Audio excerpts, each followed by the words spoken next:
The Hyundai Kona, a familiar face, but here for 2022 we have something different, something sportier. It is the Hyundai Kona N line.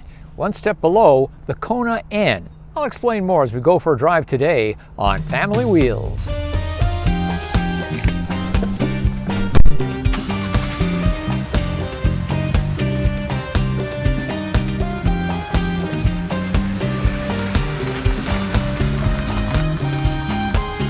Before diving into the review, I've got a simple request. Give Family Wheels a like. Your likes and viewing are the fuel in our tank.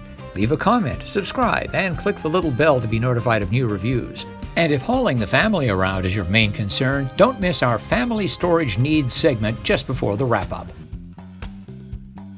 First of all, we'll take the Kona electric, the full battery electric, and set that aside. That really is in a category of its own. But as far as those with internal combustion engines go, this is in the middle. There is a 2-liter naturally aspirated engine Kona that makes 147 horsepower. Then we step up to this model, which is a 1.6-liter turbo with 195 horsepower. In the US, the N-Line as well as the Limited share the same engine. This one looks a little sportier, looks a lot sportier actually, with all the stuff on the outside particularly, and the Limited has more of a luxe look. Here in Canada, basically we get a full load of options. In the US, you can forego some of those options and pay a lower price. But if you throw in everything we have here, the sunroof, the ventilated seats, and a lot of other stuff, basically the price of the N-Line comes out to that of the Limited, or very close. The full-on Kona N has a 2-liter turbocharged 4-cylinder engine, which has 276 horsepower, plus a 10 horsepower overboost for a very short period of time. Just as BMW has the full-on M, and then various other diluted M versions, this is the Hyundai version of that. That is the N-Line, and there are other N-Lines available, such as the Sonata, which I tested last year.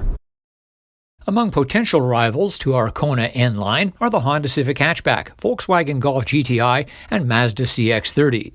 The Honda has 180 horsepower continuously variable transmission as opposed to a dual clutch transmission in this car and in the Golf. And the Golf has 241 horsepower. Now that's 46 more than the Kona, which really is quite a lot. The Mazda CX-30 is available with a 186 horsepower 4- and all-wheel drive. Rear cargo space is a wee bit more than the Kona's. Pricing at this trim level is about $800 in the Mazda's favor. But the GTI and Autobahn trim costs almost $2,500 more than the Kona N-Line. The top trim Civic Hatchback Sport Touring with automatic transmission is about $1,100 more.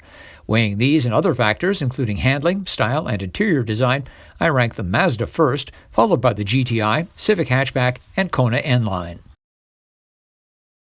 Here we have powered moonroof, fully digital instrument cluster, 10.25-inch touchscreen display here, and ventilated seats as well, and a lot more. And we have a head-up display. Now, it's one of those head-up displays that's a little sheet of plastic that jumps up or slides up out of the dashboard, and the data, the information is projected onto it. I'm not a big fan of that. I just don't like the look of the little plastic screen. Nonetheless, it does the job just as well as any other head-up display. Some reviewers have criticized the Kona N-Line for having just 195 horsepower as opposed to 270 odd in the N. But here, in the N-Line or in the US, the Limited, 195 is plenty. You punch it, it goes. There are 3 driving modes here. Currently we are in normal, and if we switch up to sport, the gauge cluster turns red. Things sharpen up a lot. The throttle and the shifts really tighten up quite nicely. There is a 3rd mode called Smart, which I guess is a combination of eco, and it can get sporty if you put your right foot down far enough, but it definitely has a softer throttle response. In terms of the all-wheel drive, yes, there are many Kona specs where you can get front-wheel drive only, but I really like the all-wheel drive, and I like leaving it in all-wheel drive. You can unlock the four-wheel or the all-wheel drive, and then it tends to favor front-wheel drive and then bring on the rear wheels as they are needed. But in terms of pull away from lights, cornering, I do prefer the all-wheel drive being locked in place.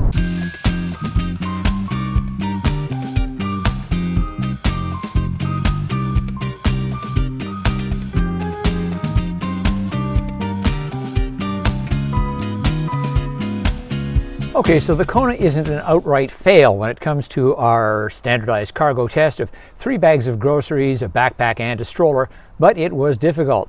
The stroller wouldn't go in straight, it would not fit, the door would not close. Turned it sideways, managed to get all the cargo in barely. So if you've got a smaller stroller, I guess that's going to be okay for you. For perhaps a one-child family, you keep the child seat on the 40% side, and then you fold down the 60% side, you get all kinds of room. Additionally, underneath the cargo bay cover, we have a compact spare tire, always welcome.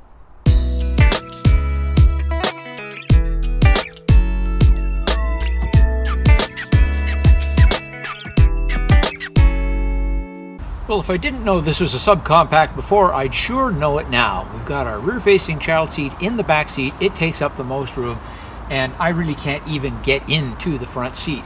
This is all I can do. 5'11", 180 centimeters tall, that's me. So if you're going to have the big child seat in the back, the person in the front shouldn't be any taller than about 165, 170 centimeters, say 5'6" or 5'7".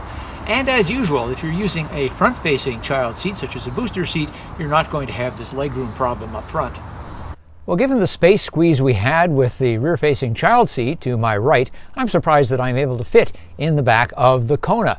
There's only a little bit of room in front of my knees and for my feet, but for a short trip, an adult would be reasonably comfortable. The headroom, just enough for my height. Person taller than me, they'd probably be scraping their head against the ceiling here.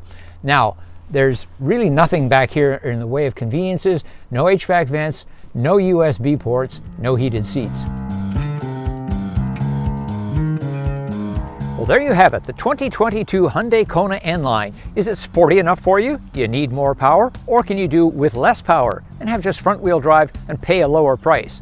Leave a comment, give me your thoughts. As always, thanks for your likes, thanks for subscribing, thanks for watching Family Wheels.